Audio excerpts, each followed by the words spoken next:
Hello students, कैसे आप सभी लोग। आज हम इस वीडियो में हमारा इंग्लिश का चैप्टर 3.4 करेंगे जिसका नाम है सुश्रुत अ पीप इनटू द पास्ट। मैं आपको इसके क्वेश्चन से करूंगा, इसलिए आप वीडियो आखिरी तक जरूर देखना। ओके, तो इसमें देखो सबसे पहले क्या है मीनिंग्स। इसमें फर्स्ट क्या है वेटनरी। देखो वेटनरी मतलब क्या होता है, medicine connected with the care and health of animals.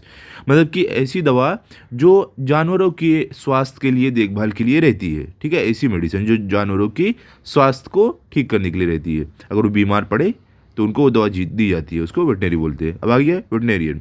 Veterinarian मतलब क्या होता है, a person whose job is to treat sick and injured animals. मतलब कि एक ऐसा इंसान जिसका काम होता है बीमार या तो जख्मी जानवर की देखभाल करना, ठीक करना उसे। ठीक है, उसको हम बोलते हैं, उस डॉक्टर को हम बोलते हैं वेटनेरियन। ठीक है। थर्ड क्या है, एन ईगल्स आई इडियम। क्या बोले, ये जो एन ईगल्स आई ये एक कहावत है। इसका मतलब क्या होता है, a very sharp watchful I noticing all details. मतलब कि एक बहुत ही शार्प, बहुत ही तेज़, एकदम तर्रार आँख आप बोल सकते हो, जो हर एक चीज़ को नोटिस करता हो, हर एक चीज़ को देखता हो। ठीक है। अब आगे क्या देखो, फोर्थ में आपको कंपेशन। कंपेशन मतलब क्या होता है, strong feeling of sympathy for those who are suffering. मतलब कि जो तकलीफ में हो उसके लिए बहुत ज़्यादा दिल में दया आना, उसको हम कंपेशन बोलते हैं। ठीक है। अब देखो फिफ्थ में क्या, अलायंस हार्ट। देखो ये क्या इडियम है, ये भी कहावत है। इसका मतलब क्या होता है, here balancing sympathy and science equally. देखो वैसे तो जो अलायंस हार्ट है इसका मतलब क्या होता है, मतलब कि बहुत ही ज़्यादा बहादुर निडर इंसान। ठीक है, लेकिन यहाँ पर क्या है, बैलेंसिंग सिंपैथी और साइंस को इक्वली बैलेंस करने का जो है ये वर्ड से बताया गया है। ओके, ये सेंटेंस से बताया गया है। अब सिक्स में क्या है, अ मदर्स टच। ये क्या है इडियम, ये भी कहावत है। इसका मतलब क्या होता है, अ कंसर्न्ड एंड लविंग एटीट्यूड। मतलब कि एक कंसर्न्ड और लविंग एटीट्यूड, मतलब आपके जो आपकी चिंता करता हो, आपसे प्यार करता हो, वैसा एटीट्यूड। ठीक है। अब सेवेंथ में क्या है, देखो आपको थेरेपी। थेरेपी मतलब क्या होता है, ट्रीटमेंट ऑफ एन इलनेस। मतलब किसी बीमारी का इलाज करना। ठीक है। अब आगे क्या है, ट्रीटाइज। ट्रीटाइज मतलब क्या होता है, a long and serious piece of writing on a particular object subject. क्या बोल रहे हैं, मतलब कि कुछ लंबा और सीरियस कोई चीज़ लिखना एक सब्जेक्ट के ऊपर। ठीक है। बाकी क्या है देखते हैं नाइन्थ में, एट्रीब्यूटेड टू। इसका मतलब क्या है यहाँ पर, consider to have been written by. मतलब कि इसे कंसिडर करना कि किसी के द्वारा लिखा गया है। अब टेंथ में क्या है, सब्सिक्वेंटली। मतलब क्या होता है, आफ्टरवर्ड्स, लेटर ऑन। मतलब कि बाद में आप बोल सकते हो। ठीक है। बाकी क्या है, थेरापेटिक्स। इसका मतलब क्या होता है, ट्रीटमेंट, मतलब कि इलाज। ट्वेल्थ में क्या, डिसिपल डिसिपल डिसाइपल मतलब क्या होता है, स्टूडेंट फॉलोअर। मतलब कि स्टूडेंट या तो फॉलोअर। ठीक है। अब देखते हैं थर्टीन पे क्या दिया गया है यहाँ पर, dressing of wounds. Dressing of wounds मतलब क्या होता है, to clean treat and cover wounds. मतलब कि जख्म की सफाई करना, उसके अच्छे से साफ करना और उस पर पट्टी लगाना। ठीक है, उसको बोलते हैं ड्रेसिंग ऑफ वुंड्स। फोर्टीन में क्या, इरेक्टेड। इरेक्टेड मतलब क्या होता है, सेटअप बिल्ट। ठीक है। फिफ्टीन में क्या, एडजॉइनिंग। एडजॉइनिंग मतलब नेबरिंग, मतलब बाजू वाला। फिर इसके बाद लास्ट क्या हमारा, सॉरी 16th क्या है, स्टिमुलेंट। मतलब क्या होता है, a substance that gives one more energy. क्या बोल रहे हैं, कि ऐसा सब्सटेंस जो ज़्यादा एनर्जी देता हो। ठीक है। अब देखो 17th पे क्या है आपको, एंसिस्टर्स। एंसिस्टर मतलब क्या होता है, a person who lived long ago. मतलब कि ऐसा इंसान जो पहले के समय रहता था। एम्पेथाइज। एम्पेथाइज मतलब क्या होता है, to understand another person's feelings and experience. क्या बोल रहे हैं, कि दूसरे इंसान की फीलिंग और उसका एक्सपीरियंस को समझना। ठीक है, उसको हम एम्पेथाइज बोलते हैं। अब देखो क्वेश्चन नंबर 2 में क्या है आपको, आंसर द फॉलोइंग क्वेश्चंस। पहला क्या है, हु वाज सुश्रुत। क्या बोले, सुश्रुत कौन थे, तो आपका आंसर क्या है, Sushruta was a bright student of veterinary medicine. क्या बोले, सुश्रुत जो थे बहुत ही ज़्यादा ब्राइट स्टूडेंट थे, बहुत ही ज़्यादा दिमाग वाले स्टूडेंट थे वेटनरी मेडिसिन के।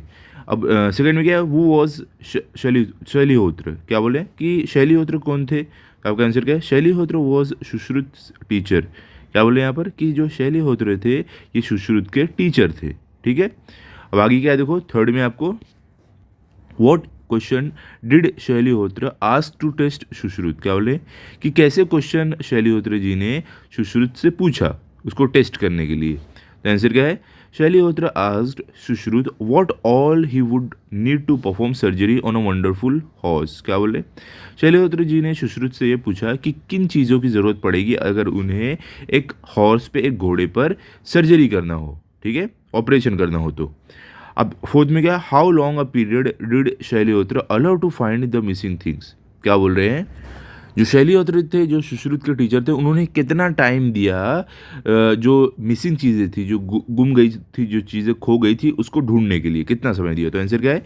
शैलिहोत्र allowed 1 week to find the missing things. क्या बोले? शैलिहोत्री जी ने 1 हफ्ता दिया था जो चीज़ें खो गई थी उसे ढूंढने के लिए।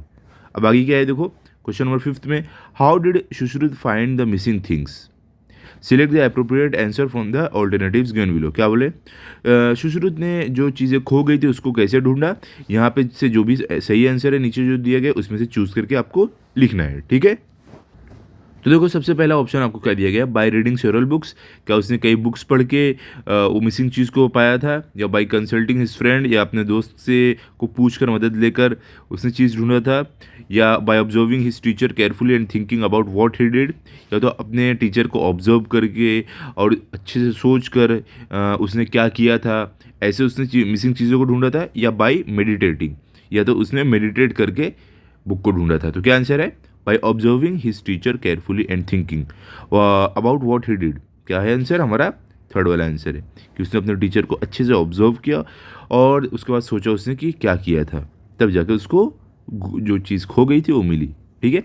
अब देखो क्वेश्चन नंबर 6 में क्या है आपको, who erected the first non veterinary hospital of the world? क्या बोले? सबसे पहला, दुनिया का सबसे पहला जानवरों का जो हॉस्पिटल रहता है वो किसने खोला, किसने बनाया? तो आपका आंसर क्या है? Emperor Ashoka erected the first non veterinary hospital of the world. क्या बोले? जो एम्परर अशोका है, इन्होंने वर्ल्ड का, दुनिया का सबसे पहला जानवरों का हॉस्पिटल बनाया, ठीक है? अब आगे क्या देखो, क्वेश्चन नंबर 2 क्या है? What were the 3 things that Sushruta discovered? क्या बोले? क्या 3 चीज़ें थी जो सुश्रुत जी ने डिस्कवर किया था? आंसर क्या है? The 3 things that Sushruta discovered are, a good veterinarian should have an eagle's eye. क्या बोले? एक जो अच्छा जानवरों का डॉक्टर रहेगा, जो वेटनेरियन रहेगा, उसके पास ईगल्स आई होनी चाहिए, मतलब उसकी नज़र एकदम तेज़, एकदम शार्प होनी चाहिए। अ good veterinarian should have a Lions heart. और जो एक अच्छा वेटनेरियन रहेगा, जो जानवरों का डॉक्टर रहेगा, उसके पास एक लायंस हार्ट रहेगा, ठीक है? मतलब कि वो साइंस और सिंपैथी के बीच में बैलेंस किया रहेगा, ठीक है? अब थर्ड क्या है? A good veterinarian should have a mother's touch. और जो अच्छा वेटनेरियन रहेगा उसके अंदर मदर्स टच रहेगा, मतलब कि दूसरों के दूसरों की चिंता वो करेगा, उससे प्यार करेगा, ठीक है? ऐसा उसका दिल होगा। ये चीज़ें बताया था सुश्रुत जी ने। अब आगे क्या है, क्वेश्चन नंबर 3 में देखते हैं, explain the meaning of the following phrases. पहले क्या है? एन ईगल्स आई, फिर बी में आपको है लायंस हार्ट, सी में है मदर्स टच। तो पहला क्या है? एन ईगल्स आई। तो इसको देखते हैं क्या है इसका मतलब, a very sharp watchful I noticing all details, मतलब कि एक बहुत ही तेज तर्रार आँख जो हर एक चीज़ को नोटिस करता हो, देखता हो। अलायंस हार्ट, यहाँ पर क्या है? Balancing sympathy and science equally, मतलब कि सिंपैथी को और साइंस को एक ही तरीके से बैलेंस करे रहना, ठीक है? अब देखो, अब मदर्स टच, इसका मतलब क्या होता है? यहाँ पर आपका हाइफन आएगा, इसका मतलब क्या होता है? A concern and loving attitude, मतलब कि एक चिंतित और प्यार भरा हुआ एटीट्यूड, ठीक है? अब देखो क्वेश्चन नंबर 4 में क्या है आपको, narrate the story of Sushruta in your own words. क्या बोल रहे हैं? सुश्रुत की जो स्टोरी है वो अपने ओन वर्ड्स में आप बताओ। आपका आंसर क्या है? Sushruta was a bright student of veterinary medicine. क्या बोले? कि सुश्रुत जो थे ये बहुत ज़्यादा ब्राइट स्टूडेंट थे वेटनरी मेडिसिन के, ठीक है? मतलब जानवरों की जो दवा रहती है उसके। He was a disciple of Shalihotra. क्या बोले? वो एक डिसाइपल थे, मतलब स्टूडेंट थे शैलिहोत्र जी के। After keenly observing Shalihotra, Sushruta concluded that apart from the knowledge of medicine, a good veterinarian should have an eagle's eye, a good veterinarian should have a lion's heart, and a good veterinarian should have a mother's touch too. क्या बोले? कि अपने जो teacher है शैलिहोत्र, उनको अच्छे से observe करने के बाद सुश्रुत ने ये कंक्लूड किया, उसने ये सोचा कि जो मेडिसिन होती, जो नॉलेज होती है मेडिसिन की, उसके अलावा एक जो जानवर का डॉक्टर रहता है उसकी एकदम तेज़ तर्रार आँख रहनी चाहिए, और उसके पास एक लायंस हार्ट रहना चाहिए, और उसके दिल में मदर्स टच होना चाहिए, मतलब प्यार, चिंता, ये सब रहनी चाहिए, ठीक है? Later in his life Sushruta wrote a book on animal surgery called Sushruta Samhita. क्या बोल रहे हैं यहाँ पर? उसके बाद सुश्रुत जी ने अपने जीवन में एक बुक लिखी जिसका नाम था Sushruta Samhita. This made people aware of surgical methods, dressing of wounds, bandaging of fractures etcetera. क्या बोले, इससे लोगों को ये बात मालूम पड़ी, ये मेथड मालूम पड़ा कि कैसे ज़ख्म को पट्टी करना है, कैसे बैंडेज करना है, जो फ्रैक्चर रहता है उसका कैसे बैंडेज करना है, ये सारी चीज़ें लोगों को मालूम पड़ी सुश्रुत जी ने जो बुक लिखा था उसे पढ़कर। ठीक है, अब देखो आगे क्या आपको क्वेश्चन नंबर 5 में, right short notes on the following. क्या है, veterinary science in ancient India. हमारे एंशियंट इंडिया में, पहले के हमारे भारत के समय में जो वेटनरी साइंस थी, जो जानवरों के दवा की या जो डॉक्टर की जो ये साइंस थी वो कितनी आ गई थी वो हम देखेंगे। ठीक है, traditional of veterinary therapy developed very early in India. क्या बोले कि जो वेटनरी थेरेपी जो है, जो जानवरों का इलाज करना, दवा देना, ये सब हमारे भारत देश में बहुत पहले से ही इन्वेंट हो चुका था, निकल चुका था। Based on Ayurveda, Indian veterinary medicine is known for its specialized literature, which gives information on ancient methods of preventing and treating disease of animals. तो देखो यहाँ पर बोल रहे हैं कि आयुर्वेदा की मदद से जो इंडियन वेटनरी मेडिसिन है, इसमें जो लिखा गया है तो उसकी मदद से क्या होता है, इन्फॉर्मेशन मिलता है ancient method of preventing and treating disease of animals. मतलब कि जो पुराने तरीके हैं जानवरों का इलाज करने के लिए, उनकी बीमारी ठीक करने के लिए, वो हमें पता चलता है। The oldest existing veterinary text from India is treatise entitled Ashvayurveda Siddhanta by Shalihotra.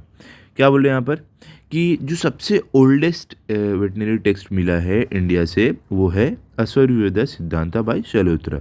ठीक है, subsequently there is a treatise by Nakula titled as Ashva Chikitsa. क्या बोल रहे हैं कि उसके बाद एक ट्रीटी नकुला जी ने भी लिखा जिसका नाम दिया उन्होंने अश्व चिकित्सा।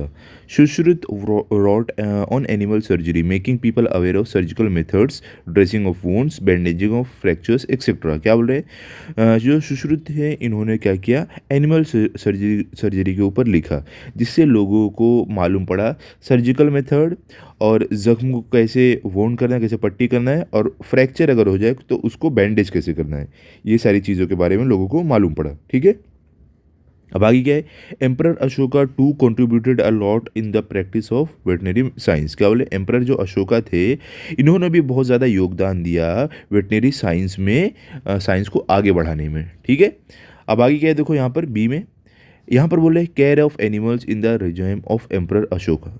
क्या बोल रहे हैं कि जब ये एम्परर अशोका राज करते थे वो टाइम पे एनिमल की केयर कैसी होती थी, देखभाल कैसे होती थी, तो आप कैसे लिखोगे, यहाँ पर आप लिखोगे the great emperor Ashoka erected the first non veterinary hospital. क्या बोले, जो महान राजा अशोका है इन्होंने सबसे पहला जानवरों का हॉस्पिटल बनवाया। He arranged for cultivation of herbal medicine for man and animals in his empire and the adjoining kingdoms. क्या बोल रहे हैं कि उन्होंने जो हर्बल मेडिसिन जो रहती है, मतलब कि जो जड़ी बूटी रहती है, उसका कल्टीवेशन शुरू कराया, किसके लिए, इंसान और जानवरों दोनों के लिए, अपने राज में और अपने बाजू का जो किंगडम था, जो राज था वहाँ पर भी। Animals were given tonics and stimulants and their physical and mental health was looked after. क्या बोले, जानवरों को टॉनिक स्टिमुलेंट दिया जाता था और उनकी जो फिजिकल और जो मेंटल हेल्थ है, जो उनके शारीरिक और जो दिमागी स्वास्थ्य था, जो उनका स्वास्थ्य था उसका भी ध्यान दिया जाता था। ठीक है, किसके, जानवरों का, जो शारीरिक और जो दिमागी स्वास्थ्य था दोनों का। बाकी क्या, prevention of disease, cleanliness of animals and their stalls and stables was given importance. क्या बोल रहे हैं कि बीमारी को दूर करना, जानवरों के पास आसपास साफ सफाई रखना, जो उनका स्टॉल है, जो स्टेबल है, जो मतलब जहाँ पर वो जानवर रहते हैं वहाँ की भी साफ सफाई रखना, ये सारी चीज़ें इंपॉर्टेंट कराई एम्परर अशोका ने। The quality of food and the disadvantages of over feeding were also looked into. और क्या बोले, जानवरों के जो खाने की जो क्वालिटी थी और उनको ज़्यादा ना खिलाया जाए, उनको ज़्यादा खिलाने से क्या नुकसान होता है, ये सब चीज़ों की भी देखभाल की जाती थी। ठीक है, अब आगे सी में क्या दिया गया, utilization of animal by products in the ancient world. क्या बोल रहे, जो जानवरों के द्वारा हमें जो बाकी चीज़ें मिलती थी तो उसका इस्तेमाल पुराने समय में कैसे किया जाता था, तो आपका आंसर क्या, utilization of animal by product was done wisely by our ancestors. क्या बोले कि जो जानवरों से हमें जो चीज़ें मिलती थी उसका बहुत अच्छे से इस्तेमाल किया जाता था हमारे पूर्वज द्वारा। क्या है, conversion of milk into butter, ghee, curd, khoa etcetera. क्या बोले कि जो मिल्क मिलता था जानवर से, जो दूध मिलता था उसको बटर में, घी में, दही में या तो खोआ में कन्वर्ट करना, ये वॉज अ कॉमन प्रैक्टिस, ये कॉमनली प्रैक्टिस की जाती थी। Chicken was utilise for its meat, और जो चिकन है उसको, उसका मीट क्या किया जाता था, खाया जाता था। Wild sheep was utilise for its wool, और जो शीप थी, जो भेड़ थी, उसका जो वुल था वो यूज़ किया जाता था। ठीक है, अब आगे क्या है देखो क्वेश्चन नंबर 6 में यहाँ पर बोला form pairs complete the following table through discussion. क्या बोला पेयर बनाओ और ये टेबल को डिस्कस करके कंप्लीट करो, ठीक है। अब देखो यहाँ पर क्या है ऑक्यूपेशन, सबसे पहले ऑक्यूपेशन क्या उसमें क्वालिटी क्या रहनी चाहिए, नेसेसरी क्वालिटी क्या है, रीजन क्या है। पहले स्टूडेंट, तो स्टूडेंट में क्या क्वालिटी रहनी चाहिए, हार्डवर्क एंड डेडिकेशन, वो एकदम मेहनती होना चाहिए और डेडिकेटेड होना चाहिए। किस लिए उसे मेहनती और डेडिकेटेड क्यों रहना पड़ेगा, to do well in life, ताकि वो अपने जीवन में अच्छे से आगे बढ़ता रहे। टीचर में क्या रहना चाहिए quality, knowledge and patience, teacher में नॉलेज रहना चाहिए, सब्र रहना चाहिए। क्यों, to help the student enjoy while gaining knowledge, ताकि वो स्टूडेंट लोग को हेल्प कर पाए, वो जब नॉलेज ले, जब कोई चीज़ सीखे तो साथ साथ में इन्जॉय भी कर पाए। हाउस वाइफ, जो घर में काम करते हैं, जो मम्मी रहते हैं या कोई और, वो कैसे उनके पास क्या क्वालिटी रहनी चाहिए, लविंग एंड कंपेशनेट, उनके पास मतलब कि प्यार करने का और कंपेशनेट मतलब दूसरों की चिंता करने वाला, ऐसा उनके अंदर एटीट्यूड रहना चाहिए। क्यों, केयर फॉर द फैमिली, ताकि वो फैमिली की देखभाल कर पाए। स्पोर्ट्समैन, जो स्पोर्ट्समैन रहते हैं इनके पास क्या क्वालिटी रहनी चाहिए, स्पोर्ट्समैन स्पिरिट, मतलब कि इनके अंदर स्पोर्ट्समैन स्पिरिट रहनी चाहिए, हार हो या जीत हो उसको क्या करे, ये दोनों को अच्छे से एक्सेप्ट करे। अब देखो क्यों रहना चाहिए, enjoying the game is more important then winning, मतलब कि जो गेम है उसको इंजॉय करना ज़रूरी है जीतने से ज़्यादा, इसके लिए स्पोर्ट्समैनशिप रहना चाहिए, स्पोर्ट्समैन स्पिरिट रहना चाहिए। अब आर्टिस्ट का क्या क्वालिटी रहनी चाहिए, कीन ऑब्जर्वेशन एंड क्रिएटिव माइंड, मतलब कि हर एक चीज़ को अच्छे से ऑब्जर्व करे और उसका माइंड क्रिएटिव रहे, नए नए आइडियाज़ है उसके दिमाग में। क्यों, रीज़न क्या है, to create beautiful work of art, ताकि वो अच्छा कोई सुंदर कला बना पाए, ठीक है। सिंगर में क्या क्वालिटी रहनी चाहिए, प्रैक्टिस, और क्यों, रीज़न क्या है, to be a good singer, ताकि वो अच्छा सिंगर बन पाए। ऑथर में क्या क्वालिटी रहनी चाहिए, एक्सप्रेसिव एंड क्रिएटिव, वो अपने चीज़ों को, अपने बातों को एक्सप्रेस कर पाए, क्रिएटिव रहे। क्यों, ताकि to create an interesting story, ताकि वो एक अच्छी कहानी लिख पाए, ठीक है। ऑथर कौन रहते हैं, जो लिखते हैं कोई चीज़। अंपायर में क्या क्वालिटी रहनी चाहिए, sharp observation and good I side, umpire में क्वालिटी ये रहनी चाहिए कि वो हर एक चीज़ को अच्छे से ऑब्जर्व कर पाए और उसकी जो नज़र है वो तेज़ रहे। क्यों, रीज़न उसका है टू गिव प्रॉपर डिसीजन, ताकि वो अच्छे से फैसला दे पाए। एक्टर में क्या क्वालिटी रहनी चाहिए, एक्सप्रेसिव एंड आर्टिकुलेट, क्या रहना चाहिए, वो अपनी बातों को एक्सप्रेस कर पाए अच्छे से। क्यों, to give a realistic performance, ताकि वो एकदम सही, एकदम असली परफॉर्मेंस दे पाए, लोगों को लगे हाँ ये सच में ऐसा हुआ है इसके साथ, जो एक बता रहा है एक्टिंग करके, ठीक है। अब देखो लास्ट में क्या है, साइंटिस्ट, जो साइंटिस्ट रहता है उसमें क्या क्वालिटी रहनी चाहिए, साइंटिफिक टेम्परेंट, मतलब कि जो साइंटिस्ट रहता है उसे हमेशा नई नई चीज़ों को वेलकम करना चाहिए, ठीक है, एक्सेप्ट करना चाहिए। बाकी क्या है, क्यों ऐसा होना चाहिए, क्यों उसे नई नई चीज़ों को एक्सेप्ट करना चाहिए, वेलकम करना चाहिए, to innovate and discover something new, ताकि अगर कुछ नया उसके सामने आए तो उसको वो इनोवेट कर पाए, डिस्कवर कर पाए, ठीक है। अब आगे क्या है देखो क्वेश्चन नंबर 7 में यहाँ पर क्या बोले, note this pairs of words carefully equally, देखो यहाँ पर केयर है तो केयरफुली, इक्वल है तो equally. Here we see that letters L Y are added to the end of the word to make another word, क्या बोले यहाँ पर हम देख सकते हैं कि लास्ट में एल वाई लगाया गया है ये वर्ड के, ताकि दूसरा वर्ड बन पाए।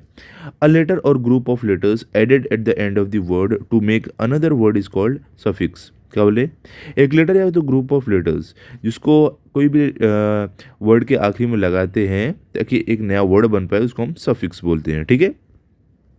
तो अभी क्या है, use the suffix L Y to make other words from the following, क्या बोले यहाँ पर हमें सफिक्स एल वाई लगाना है ताकि एक नया वर्ड हम बना पाए। तो सबसे पहले क्या, सब्सिक्वेंट, तो इसमें क्या हम लगा देंगे एल वाई, तो क्या हो जाएगा सब्सिक्वेंटली।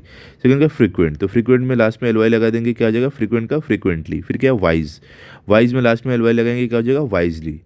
फिर क्या है आगे इमेंस, तो इमेंस में एल वाई लगा देंगे तो हो जाएगा इमेंसली। फिर क्या है ब्यूटीफुल में लगा देंगे तो ब्यूटीफुली, ठीक है। अभी देखो बी में क्या है, आपको बी में बोले 2 examples each of the words made by using the following suffixes, क्या बोले हमें 2 एग्जाम्पल और ढूंढने हैं ये सफिक्स को यूज़ करके। क्या है पहले NESS, तो इससे क्या हम लिखेंगे हैप्पीनेस क्लीनलीनेस, ठीक है। फिर क्या है ER, तो इससे क्या लिखेंगे टीचर फाउंडर। फिर क्या है LET लेट, तो इससे हम क्या लिखेंगे स्टारलेट रियोलेट। फिर क्या है FUL फुल, तो इससे हम क्या लिखेंगे ब्यूटीफुल प्लेंटीफुल। फिर क्या है TION तो इससे हम क्या लिखेंगे प्रिवेंशन कल्टीवेशन। फिर क्या है वाई, इससे हम क्या लिखेंगे ब्यूटी क्रीपी, ठीक है। चलो भी आगे चलते हैं। लास्ट क्वेश्चन हमारा क्या है, frame questions beginning with the following words based on the story who what where when how why. तो हमें ये वर्ड से हमारा क्वेश्चन स्टार्ट होना चाहिए, हमें ऐसा बनाना है, ठीक है। तो पहले देखो वू क्या रहेगा, वू वॉज सुश्रुत, फिर सेकंड क्या है what did Shalihotra tell Sushruta. फिर क्या है वेयर, तो हम इसका क्या लिखेंगे, where did Ashoka arrange cultivation of herbal medicine. ठीक है, मतलब कि अशोका जो थे उन्होंने कल्टीवेशन ऑफ हर्बल मेडिसिन जो मतलब जड़ी बूटी थे उसका कल्टीवेशन कहाँ पर करने के लिए बोला। फिर क्या है when did Sushruta write a book on surgery. क्या बोल रहे हैं यहाँ पर कि कभी सुश्रुत जी ने सर्जरी पर बुक लिखा। फिर क्या हाउ, इसका क्या रहेगा, how did Sushruta find the missing things. क्या बोले, सुश्रुत जी ने खोई हुई चीज़ों को कैसे ढूंढा। फिर लास्ट क्या वाई, तो इसमें क्या why did veterinarian start accompanying आर्मीज। क्या बोले, जो वेटनेरियन थे वो आर्मीज को अकम्पनी करना क्यों शुरू किए। ठीक है, तो यहाँ पर हमारा चैप्टर कंप्लीट हो गया है। आई होप आपको अच्छे से समझा होगा, इसको अच्छे से पढ़ लो, लर्न कर लो, ताकि अगर आपका टेस्ट हो तो आपके फुल मार्क्स आए। मिलते हैं अगले वीडियो में। अगर आपको वीडियो अच्छा लगा तो आप इस वीडियो को लाइक करो, अपने सभी दोस्तों के साथ शेयर करो, चैनल को सब्सक्राइब करो। Thank you.